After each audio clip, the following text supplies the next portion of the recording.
unfortunately, from what I've observed, is that there's a lot of people who are within the industry that do not feel or act in the same way that she has. And so it's because of that that there's more Alex Millers that have yet to be discovered that will write about class struggle, that will write about the struggles of being Black in this nation, or insert any type of marginalized people, because if it comes from a class perspective, then that threatens the class of a lot of people who are the gatekeepers within these industries. And if you disagree or agree, you feel free to expound upon that. Absolutely, absolutely. And uh, late last year, I believe, I was interviewed by the Columbia Review, Mm-hmm. and it was an article about exactly that. You know, there were so many high level publications that um, simply turn away stories because of the prestige. They feel that they have to be the most dominant leader in award-winning journalism or whatever, and they can't take certain pieces because either they feel that the piece isn't good enough because it's talking about a specific type of person that they don't want to actually talk about, or it doesn't measure up to that quality, or whatever. And it's something that's so prevalent, um, that it does hurt the industry itself when you can't talk about the struggles of people in America, Mm-hmm. the people who read your articles. You can't talk about the struggles of a lot of those people. You can only talk about um, other people's struggles who are already spoken about. And I'll give you an example. Um, there aren't enough articles written um, about life on the reservation. You know, there aren't a lot of articles written about um, trans sex workers. There aren't a whole lot of articles written about how the UN considers the police force almost an almost a terrorist organization. That there Mm-hmm. aren't a lot of articles written about these things Mm-hmm. when Yeah. there should be more. People should know about these things. People should Mm-hmm. know that rights are being abused across the country, and somebody, some people can actually do things to change that. Um, Mm. so you know, it's something I find very frustrating about this industry. I want you to think back when you were a child growing up. You had this perspective that whatever your parents did was right, even if you didn't understand it. You largely did what you were told, and if you didn't, you were made to, or you were coerced to, because I said so, right? But as you got older and you started to develop into your own mind and thoughts, you started to see the flaws of your parents. Just kind of like when you first wake up and you rub your eyes and your eyes start to adjust to the light, things start to become more into focus and you start to see clearer as you wake up. Well, this is exactly what many of us have experienced within the last 5 or 6 years, especially when we've been looking at the empire being the American government, American government, the US government, as we have been growing up in a way, so to speak. So, how the more so is it for many journalists who have been waking up, so to speak, as far as seeing what the empire is and seeing it for all it really is, the good, the bad, and the ugly? I think this is very important. Which brings me to my guest. My guest is a writer and a journalist and has written for articles like the New York Times, Washington Post, Newsweek, and the Economic Hardship Reporting Project. I'd like to introduce my friend and journalist, Alex Miller, who joins me today. Alex, it's so good to have you with us.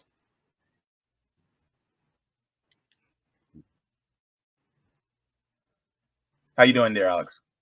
Thank you so much, Jay. I really appreciate it. Thank you for the time that you maintaining it. I'm a huge fan of yours, as I told you before, and I think it's such a pleasure and a privilege to be joining you today. Thank you so very much, and that's very kind of you. One of the things that I wanted to ask you first about was what inspired you to get into the work of journalism, and how did you enter into this field? Well, I'd always, as a little kid, I knew that I wanted to be an artist. See, my father is a portrait artist, and growing up, I just imagined that I was going to be exactly like him. And I could draw a little bit for when I was a kid, I could draw a little bit, and then I get better. And then by the time I was 15, I realized I didn't learn how to draw, and I'm not very good at it. So, um, during that time period, my dad was trying to encourage me to be creative, but oftentimes he would, make these paintings or charcoal or pastel drawings, and he would work weeks, sometimes months on these pieces and only get paid like $50. And we Mm, would often barely have money to keep the lights on. So in my mind, I thought, I don't want to do that. I don't want to struggle like this. Being creative doesn't get you anything. It doesn't get you anywhere. It doesn't get you any money. So I just did the jobs that you're expected to do. And then I got into the Navy, and then I was in IT, and I worked in IT those full 4 years. Got out. It was the recession. I found myself moving from place to place because I couldn't get a job, even with my qualifications in the military and all this really? experience. Nobody was hiring. So I was encouraged to to look for work that wasn't writing, that wasn't journalism. Eventually, after I ended up homeless, I decided that I wasn't happy doing regular jobs. I knew that there was a passion inside me that couldn't be fulfilled in a regular 9 to 5. So I went back Hmm. to school, got my degree, and then my career started. So finally, the heart took over the mind, which was the best thing that could have ever happened in my life. Hmm. Yeah. So, as far as that goes, because you know, uh, you spoke about growing up, especially, about being homeless. Um, and you actually wrote about that in your article in Fast Company. Um, how did that, how did being homeless as well as being a veteran from the Navy, did that have any type of influence on your writing? And if so, then how did it influence your writing, especially, in the last few years?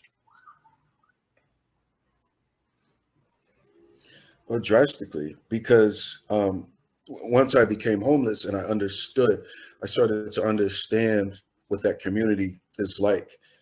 Um, Mm, I couldn't help but, you know, empathize with these people because I was suddenly a member of that community. Being mm, a veteran, I always have I always have a soft spot for veterans.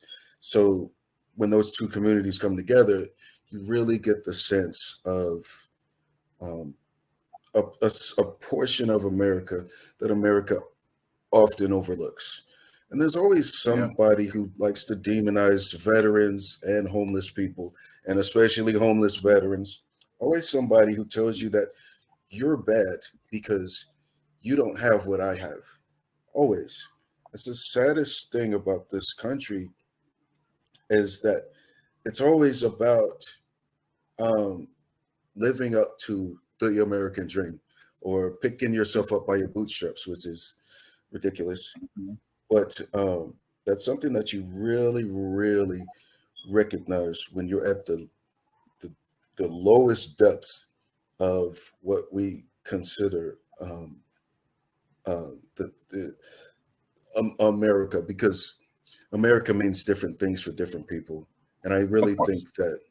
I really think that you have a different kind of citizenship once you're homeless than you do when you're wealthy. People that treat you like you do not belong here. As a Mm. as bald eagle American as you want to be, if you get arrested for being homeless, you will see that people don't really treat you like you're an American. They treat you like a foreigner or worse. So, yeah, So as far as, and I just want to bring this out here as well. This is from Pine Street Inn. It says, "Who are homeless veterans?" It says the U.S. Department of Veteran Affairs states the nation's homeless veterans are predominantly male, with roughly 5% being female. The majority of them are single, come from urban areas, and suffer from mental illness, alcohol and/or substance abuse, or co-occurring disorders. About one third of the adult homeless population are veterans. America's homeless veterans have served in World War II, the Korean War, Cold War, Vietnam War, Grenada, Panama, Lebanon, Afghanistan, and Iraq, the military's anti-drug cultivation efforts in South America and elsewhere. Says nearly half of homeless veterans served during the Vietnam era. Two-thirds served our country for at least 3 years, and one-third were stationed in a war zone. So this really just goes to show how about a third of all homeless people are our veterans who have sacrificed, if not life, if not limb, then mind and heart as well. So this is just, I brought this out really to solidify what you just said in concrete terms of what you went through, as well as many other people have went through. And if you have watched my channel for enough time, you know that housing insecurity is something that's really dear to my heart. And as you were saying before, you got into the Navy really because you wanted something better for yourself. And even still, that still didn't equate after leaving. So, as far as your experience is concerned, and you said you have a special place in your heart for veterans, what type of, when it comes to legacy media that you've written for, Newsweek, Washington Post, New York Times, if you could change some of the focus of legacy media, how would you go about that, especially when it comes to their focus on more surface level, or not surface level, but more on the ground topics regarding things like homelessness, housing, healthcare, and etc.? that's a good question because it is something that I've thought about a lot. I find that so many major media publications are very elitist and Mhm. they pride themselves on being exclusive. Now, while people are homeless and starving, um, there are small pockets of media outlets that touch on those things. But the majority of the stuff they're talking about is, like you said, surface level. It's fluff pieces. because those get clicks and those sell papers. We're always concerned about what the celebrity is doing, how they're affecting the community. There have been so many articles that I have pitched that were about real things that didn't get accepted because so many people don't want to hear about that right now. It's so much easier to ignore an issue Hmm. um, that that affects people who are not like you than it is to tackle it and realize that you do have some kind of, you have a leverage over them. You have a foothold and a higher ring of society. If you don't have to think about them, you don't have to worry about them. So it is that portion of America that really feels like I got to stay in this bubble because if I have to take the time to actually think about this and consider it, I will realize that I'm part of the problem. Um, and that's really unfortunate, because we should be better than that. It's 2023. Uh, we should be better than this, and yet here we are. But how do you think that's possible to increase? It's not necessarily awareness because it feels like they are aware.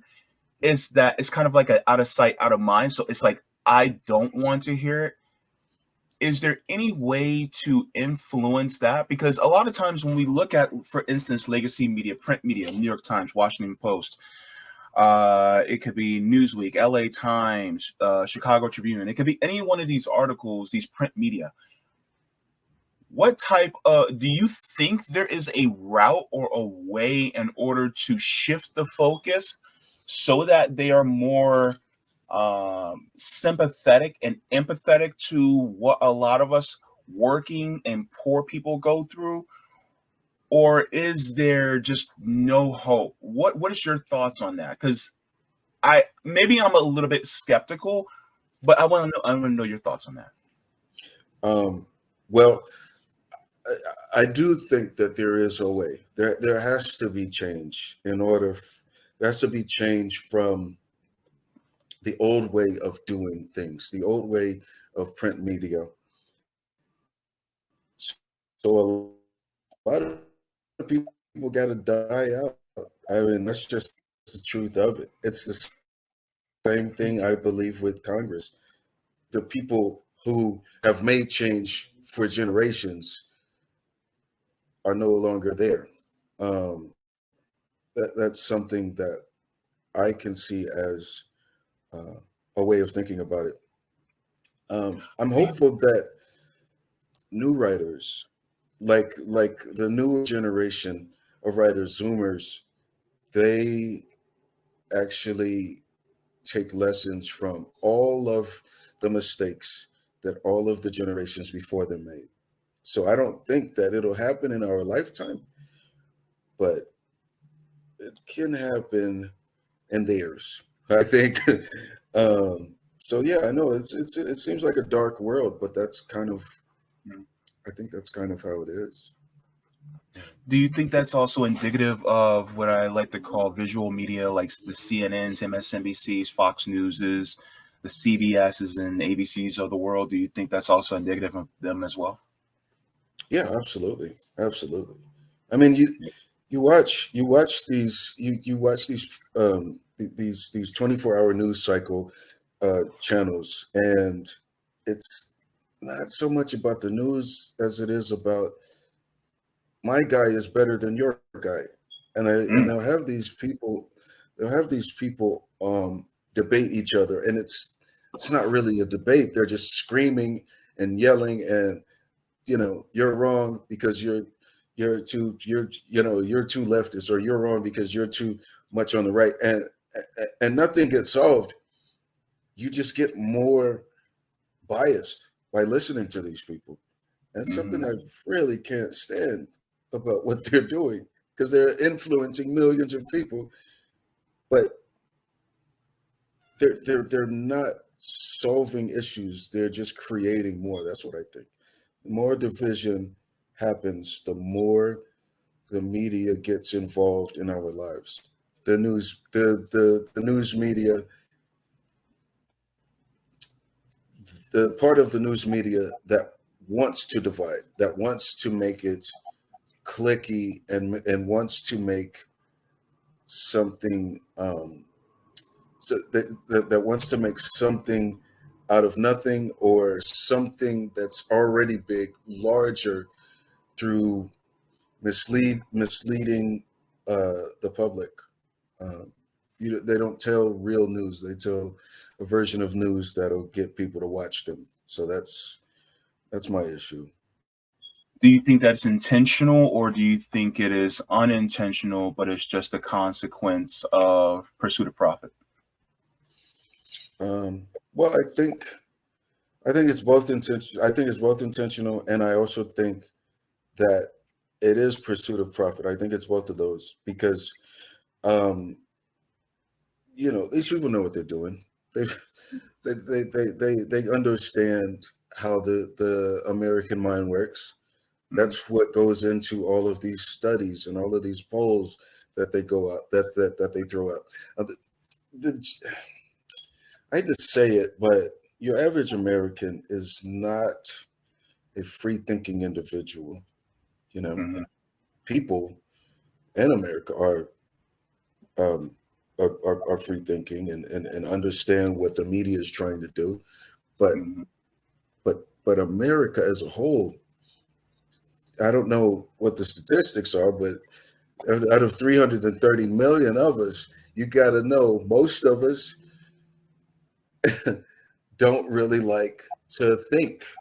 We like to be told what to think. I was mm, uh, I was I asked this question. I was doing some speech one time, and I asked this question. Has the government ever sent you a letter in the mail asking you what you want, or do they tell you what you want? Do they tell you these are the issues, and these are the issues you have to vote on? Because I've never gotten a letter in the mail from the government asking me what I wanted, not even once. Um, and it's like, well, okay, why? Why don't they want to know? Um, so, yeah. mm. Uh, so, in your view, is it frustrating being a journalist, basically in the belly of the beast, right? And this beast being the American empire, especially when you're trying to give more attention to on the ground issues like housing, healthcare, and homelessness. Is that one of the most frustrating parts, or is it not as frustrating as somebody like me would think? Yes, it is very. It's very frustrating, trying to get that message across to people in America. So many people in America, and I'm going to bring this up real quick. Hmm. This is the book that I'm a part of. This is an anthology. The Going for Broke anthology is the culmination of the work of the founder of EHRP, Barbara Aaron Wright. Hmm. She felt that journalists and journalism should be supported um, for people writing about inequality in America, for people writing about the topics that most Americans don't want to think about: homelessness, hunger, um, housing discrimination. So that's what you will find when you read Going for Broke. It Hmm. is a collection of essays dealing with those crises Hmm. across America, things you don't often hear about, and things that the media doesn't want to talk about. Um, Hmm. and so I really appreciate it. Appreciate them for Yeah, that. definitely. Just as a full disclosure, I think if I'm correct, and a piece that was written was also interviewed by me. This was Mhm. about a year and a half, a couple of years ago. So there's going to be some quotes from myself in the book as well. If you guys have not already, there is in that book too. So just a follow-up to, your question as well. What what is your prediction for the future of legacy print and visual media? Do you think it's dying, or do you think it's just going through a transition? I do think it's going through a transition. Something so because I'm writing a piece right now for Wired, um, exploring the metaverse. Mm-hmm. I do believe that once that becomes more um, acceptable, once the metaverse becomes more acceptable, um, media will go that route, and um, that is a scary thought. Just because there are lots of permissions issues, you know, Mm-hmm. when you can go into a virtual metaversal world, um, there is always the possibility that big media will directly feed you information that is untrue. And the permissions statements that you read when you go through user agreements, Mm-hmm. those can get a lot more muddy in a situation where these things are sent directly into your into your brain and into the the the the the consciousness of a person. So that's kind of scary, you know, the idea that eventually we may not have any say in what we consume as far as the media is concerned. Right now, you can always turn off the TV. You can always, you don't have to read about Will and Jada. Right now, you can do that, but imagine a world where you couldn't. You know what I mean? Imagine a world where Hey, you have to. keep his wife's name out your effing mouth. Oh Lord have mercy. Yeah, yeah, Yeah. yeah. Yeah. Um, So, as far as, yeah, it's yeah. kind of interesting how, because one of the things that I was reading, it was actually interesting. My latest reading of Laziness Does Not Exist by Dr. Devon Price was about how we need to, in a sense, disconnect, right, from a lot of these social medias, because it's almost like we're competing to live our lives to show who's enjoying our life the most. Whereas instead of actually just living, we're like, oh, here's my life and here's how much I'm enjoying it. And it's like, that's not really the goal. The goal is to actually live it, not to compete with others to show that I'm living it better than you. And that it feels like it's more of a competition, especially with the notifications, with the onset of trying to get the most likes, and then that almost kind of becomes a bit of a social high, right? And so now it's getting to the point where it's like we getting all of our news filtered through these different mediums. A lot of people, they have been very keen, especially on my channel, especially with an independent media, in regards to the Twitter files. Like people like Matt Taibbi has been writing about as of late, and so because now a lot of our news and information is being curated through these different types of mediums.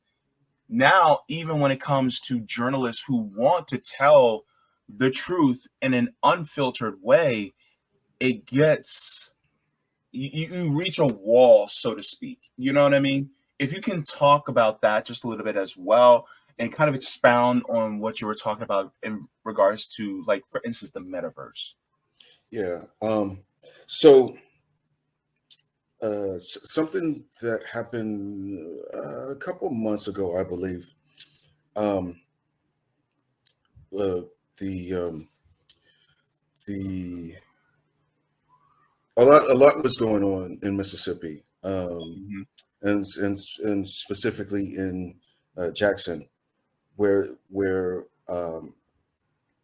the House Bill HB 20 had been rolling around the state Senate, and um, they made different revisions to it, basically just saying that the state would have full control over Jackson, and create a government around the government. So few people of color had power in the state as it was, but Mm-hmm. with the bill, it would direct all power to the Republican Party, which, as we know, a lot of black people there. So the issues with crime, issues with water in Jackson. Something I learned, they've had bad water in Jackson for over 20 years. Um, I thought, Ferguson was bad. Mm-hmm. So I tried to write about that. I interviewed people, and I tried to get that published and to the forefront. But when talking to one of the interviewees, his name um, escapes me at the moment, but he's a professor at a law college down there. He said Mm-hmm. he said, you know, the people in the South don't want you to talk about what's going on in the South. They'll allow it if it's local. They'll allow it. They're fine with that. But as soon as you talk nationally, as soon as liberal media gets involved, that's when they get scared. And that's when they start silencing people. That's when they kill projects. And that was something I found as well when I was interviewing a lot of people. Um, they didn't want their names mentioned. They didn't want to talk about it exactly. They would talk around the issues because people are afraid. The media is very powerful, but especially in places where they want to keep things the old ways. That's something I really came face to face with doing that piece was, you know, there is that brick wall, like you said, that filtering. There are talking about progressive issues, talking about rights, talking Mm-hmm. about um, what it's like for the black people. It's Mm-hmm. a real struggle to get a lot of that stuff um, um, to break that smokescreen, to break through that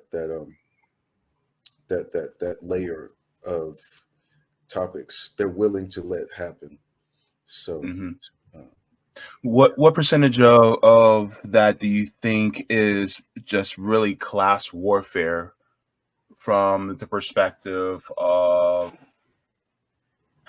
dare I say, the elites? I really don't like to use that word, but more of the corporate hierarchy, people in the upper echelons of the hierarchy. How much do you think that is class warfare?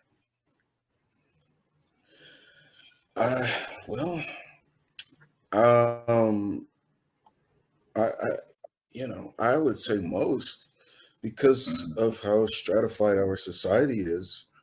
You Mm-hmm. know, it's always. I think that you always have to think about where you sit in Mm-hmm. um, in America if you don't have money, or if you were middle class, like, which is unfortunately disappearing. Mm-hmm. I think that the class warfare issue becomes most predominant now. Every year that we spend trillions, trillions, trillions, and trillions more on things to help the rich, um, the Mm-hmm. the the media changes a little bit. Mm-hmm. Every time it becomes less about the wealthy and more about the people. Mm-hmm. Media changes, it reacts a certain Mm-hmm. way because, guess who owns the media, right? The rich people. Um, and so it's really hard. It's really difficult to put a Yeah. number on it because Mm-hmm. I always see something when it is time to talk about issues like class or veterans or homelessness.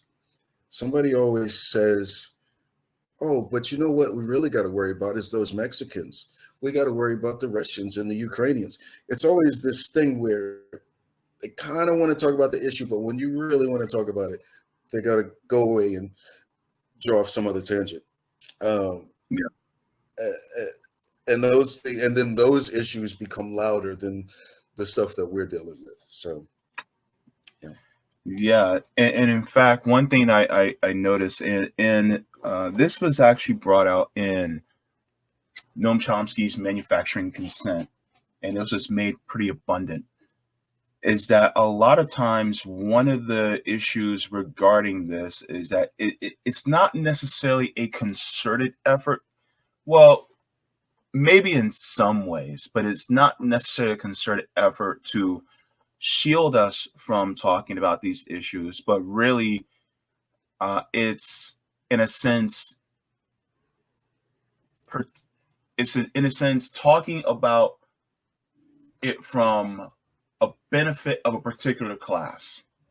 So it's not saying, oh, just don't talk about the poor class, but it's almost as if it's saying, we don't need to talk about them. We just need to talk about our class and how our class benefits because we got here from our hard work. And if anybody who is lesser than us, they're only there because there's something wrong with their character.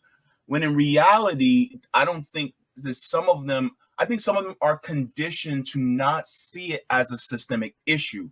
It's always an individualistic issue, basically saying that it is your fault you're in the position that you are, instead of seeing it as I just got lucky.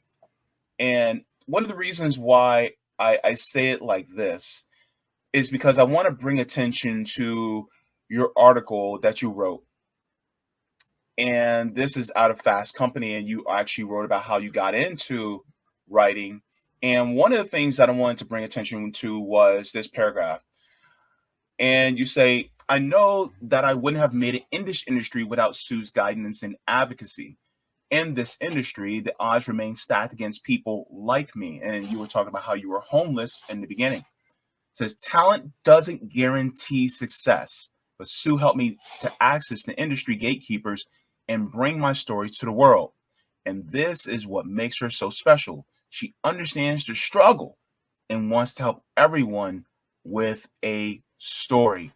Unfortunately, from what I've observed, is that there's a lot of people who are within the industry that do not feel or act in the same way that she has. And so it's because of that that there's more Alex Millers that have yet to be discovered that will write about class struggle, that will write about the struggles of being Black in this nation, or insert any type of marginalized people, because if it comes from a class perspective, then that threatens the class of a lot of people who are the gatekeepers within these industries. And if you disagree or agree, you feel free to expound upon that. Absolutely, absolutely. And uh, late last year, I believe, I was interviewed by the Columbia Review, Mm-hmm. and it was an article about exactly that. There were so many high level publications that simply turn away stories because of the prestige. They feel that they have to be the most dominant leader in award-winning journalism or whatever, and they can't take certain pieces because either they feel that the piece isn't good enough because it's talking about a specific type of person that that they don't want to actually talk about, or it doesn't measure up to that quality, or whatever. And it's something that's so prevalent, um, that it does hurt the industry itself when you can't talk about the struggles of people in America, Mhm. the people who read your articles. You can't talk about the struggles of those of a lot of those people. You can only talk about um, other people's struggles who are already spoken about. And I'll give an example. Um, there aren't enough articles written about um, about life on the reservation. You know, there aren't a lot of articles written about um, trans sex workers. There aren't a whole lot of articles written about how the UN considers the police force um, almost an almost a terrorist organization. That there Mhm. aren't a lot of articles written about these things Mhm. Yeah. when they should be. When there should be more. People should know about these things. People should Mhm. know that that rights are being abused across the country, and somebody, some people can actually do things to change that. Um, Mm. so you know, it's something I find very frustrating about this industry, and it's something that I um, I tell a lot of people when I do talks. I tell them, listen, you're going to fail so much in this industry Mhm. because of that fact. You want to write about something that's really important, that's meaningful, that can help people, and so many people won't want you to do that. Mm. And um, that's unfortunate. You I think you should be a good writer because we got enough bad ones. Okay, Yeah. but understand that a lot of times they will pick the bad writer over the good one because that guy's writing about something that you think or isn't worthy Yeah. of actual attention. Yeah. Yeah. You know what? That really just it's really more of a confirmation of everything you just said. What I've always felt, and a lot of what my audience has always felt as well. And we're going into a period where, like for instance, any Joe off the street like myself can actually write articles, right? I didn't go to journalism school, and I'm learning as I go. And for instance, I've written a couple of articles on Substack. You have people who are writing articles on Medium, things like that, which I encourage because it means that you're putting your ideas out there without having to go through the filter of more of a PMC type of lens, and so because of that, I think that there's some bright spots on the horizon. At the same time, this really just confirms how it is important for people like yourself, as well as more people who are minded on what the forgotten person is going through. And by forgotten person, I mean people who are housing insecure, food insecure, experiencing housing and homelessness. I'm talking about the trans person that may, not have their voice heard. I'm talking about the poor white guy in Appalachia that may be experiencing some type of disability that people just do not want to hear about. We're talking about many different types of people who are shut out uh, informationally. So, and as we all know, knowledge is power, but that information is not being put out there. And I think it's deeply important that we continuously try to uplift these people. Um, I found it necessary to have you on because you do talk about these things. And I think more of us need to speak out, especially regarding issues like this. So, first of all, I am a firm believer in giving people their flowers before they die. So, I want to give you your flowers. And thank you for being one of those Yeah, voices as well. thank you so much. Hmm. This has been great. Thank you so much for this. Um, Yeah, definitely. so, Uh, and so, as far as I just want have one more question. As far as getting these thoughts out here into these different mediums, what are your words of encouragement to the viewers who may be watching right now who are thinking about getting into either writing, they may end up wanting to doing what I do, or any other type of, even into the arts, right? Of it could be poetry, music, whatever it could be. What type of encouragement do you have for them, or maybe even some advice if they want to get into the industry? yeah, I um, I very much encourage people to get into the arts, you know, because it's necessary. It is necessary. It's part of our civilization. We have to appreciate these things that basically lay the groundwork and have laid the groundwork for how we evolve as people. And that means the arts. That even now it means podcasting because we didn't always have that. It means writing, singing, acting, all of that. I I I do encourage people to get into the arts, promote them, help your friends, promote your friends. Hmm. Because the sad truth of it is, so many people who can't do this are out there to tell you that you shouldn't do this. Hmm. Even your friends maybe will sometimes tell you, yeah, that's fun. That's a fun little whatever. Um, but because our history um, as people really needs the arts. It needs the arts. Um, it needs encouragement. It needs encouraging of the arts Hmm. because it's so important and pivotal to our society.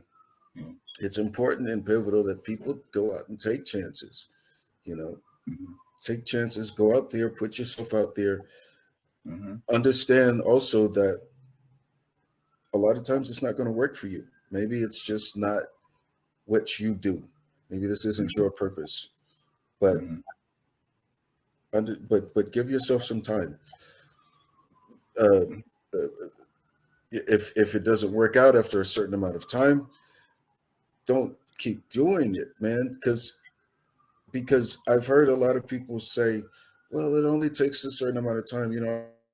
I've been doing this for 30 years. I don't think that that is good advice. I think that if you do something that long and you want to encourage people to also do it, but it hasn't worked out, you may be doing the wrong thing. Maybe,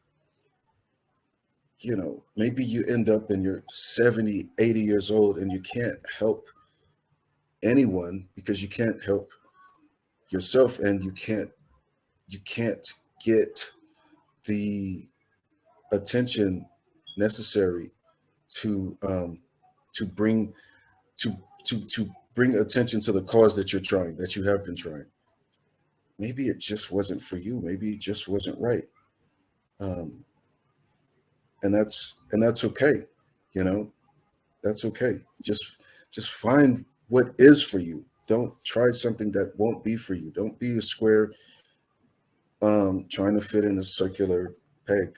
You know, I just my heart goes out to people who do that and nothing comes of it, and they just go about their lives, and that's what it is. That's their legacy. It breaks my heart, and I cannot, in good conscience, encourage people to do that. Um, yeah. Okay. So as far as that's concerned, I think that when it comes to somebody uh, living their passion, and maybe I understood a little bit wrong, but when it comes to people living their passion, it really doesn't matter if it let me ask you this. What does it mean what do you mean by the phrase working out? Are you referring to monetarily or notoriety? Um, well, I mean, those things are very important. Those things are really important. But I think also the fulfillment is an important part. I see a lot of Oh, people who are doing something that hasn't worked, and they're not happy. They're doing it because they I feel get that you, this man. is what I'm supposed to be doing, and Okay. nothing is moving forward. And it's the same, and they hate work, and they go and do it, but it's, you know what I mean. I you know that to me is the greatest Mhm. tragedy. You know, when you I do got you. something and it no longer gives you that kind of enjoyment. You're just doing it. Yeah, yeah, Understood. Okay. I just wanted to clarify because, yeah, it's like, well, you actually like writing, even if you don't get a lot of, looks on it, you still keep doing it. Yeah. But that is, I was, my brain yeah, was just yeah, like, yeah, you know. yeah, But yeah. Yeah, I should have made that clear. I should have made that clear. Yeah, it's okay. yeah, yeah, So, yeah. if you can tell everybody where can they find you and where can they read your articles? Right. Um, well, that's going to be a little difficult because everybody's named Alex Miller. So you can follow me on Twitter. I post my work often on Twitter at One Heart One City. It's ONE Heart number one city, and I you can got see you. my stuff there, and uh, yeah, Mhm. yeah, Yeah. that's me. And I will put the link also in the chat for everybody so that Thank you. they can give a look and take a look at what you've written. I actually especially like the article that you wrote about um, how your life basically started and your relationship with your stepfather and how that blossomed. I think that was a beautiful story, and I appreciate that. And it just goes to show how blended families can also, or the families that you choose as well, can also be extremely powerful. That could be friends, that could be chosen loved ones, things like that. I also think that that is deeply important. So I just want to thank you for that article too. That really touched me. So I appreciate it. Thank you. Thank you. Thank you. I really Hmm. appreciate that. Yeah, yeah. All right. So thank you so much, Alex. And I will can't wait to have you back on, and we'll talk more, especially in regards to a lot of the news that's been happening. I'd like to get your thoughts on the news events that happens as well. Very cool. Thank you so much for having me on. All right. I very much enjoyed this and I appreciate that so much. Awesome. Awesome. Thank you so much, Okay. Alex. Mhm.